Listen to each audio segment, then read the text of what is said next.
वीरेंद्र बाबू, सदन के भीतर जो आज जो कुछ हुआ, चूंकि आप भी काफी सीनियर लीडर हैं, आपको लगता है कि लोकतंत्र के लिए कहीं ना कहीं से ये शुभ है? ये लोकतंत्र के लिए तो शुभ है, क्योंकि जब दल बदल होगा तो दल बदल नियम के हिसाब से तो कार्रवाई होनी चाहिए। सभी की सीटें विधानसभा में आरक्षित की गई है कि कौन कहाँ रहेंगे। तो जो लोग पहले विपक्ष में थे आज सत्ता पक्ष में बैठ रहे हैं, तो उन पर तो कार्रवाई होनी चाहिए, और ये इस लिहाज से मांग तो जायज है। भाई, पार्टी से आप उनको निकालिए ना। आपने विधानसभा अध्यक्ष को दिया है कि भाई उनको टर्मिनेट कीजिए। ये तो जिन संबंधित दलों के लोग हैं वो कितनी कानूनी कार्रवाई किए हैं, लेकिन इसके बारे में हमें ठीक पता नहीं है। लेकिन कुल मिलाकर के जो बात है कि कोई विधायक जो है किसी पार्टी से जीतेगा और किसी पार्टी में चला जाएगा। सर, ये कोई पहली बार तो हुआ नहीं है। इसके पहले आप लोग भी खेला करते रहे। हम लोग तो कभी खेला नहीं किए। तो आरजेडी तो करती रही है ना। अब देखिए, अब पुरानी बातों को यहाँ घसीटने से कोई फायदा नहीं है, लेकिन आज के प्रसंग में ये जरूरी है कि जो पूरा धन बल का खेल पूरे देश में चल रहा है, और बीजेपी के द्वारा खास तौर पे पूरे देश में पिछले दिनों आपने देखा कि कैसे पिछली सरकार के समय में हरियाणा में खेल किया गया कि कोई किसी पार्टी के गठबंधन में जीता और कैसे खरीद बिक्री करके सरकार बनाई गई।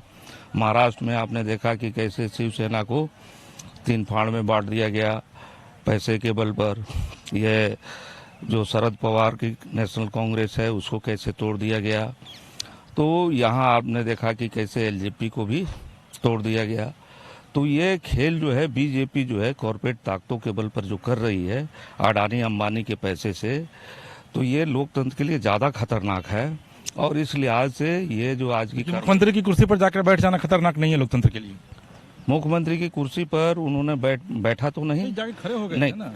यह सीधे तौर पे उन्होंने अध्यक्ष से जब सवाल किया कि भाई सदन में सारे लोगों की सीटें निर्धारित हैं तो इस पर आप बोलें, उन्होंने आपको इसको पूरे तौर पे खारिज किया। और वो पूरे तौर पे एक अड़ियल व्यक्ति की तरह जो नियम कानून संविधान से ऊपर हो जाता है, जो मन में आएगा सो करेगा। तो इस लिहाज से लोगों ने विरोध किया।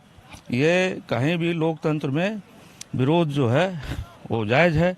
यदि कोई लोकतांत्रिक संवैधानिक बात है और इसकी बात नहीं सुनी जा रही है तो लोग तो एजिटेट होंगे, इसमें कहीं कोई दिक्कत नहीं है। घर के लिए ग्रोसरीज की जरूरत हो या चाहिए फल और सब्जी, डेयरी या बेकरी प्रोडक्ट्स चाहिए या beverages, snacks and branded foods चाहिए हो या ब्यूटी प्रोडक्ट्स, अब इनके लिए अलग अलग दुकानों की तलाश हुई खत्म, क्योंकि रांची में खुल गया है केस्टो मार्ट, जो रखे आपका और आपके बजट का ख्याल।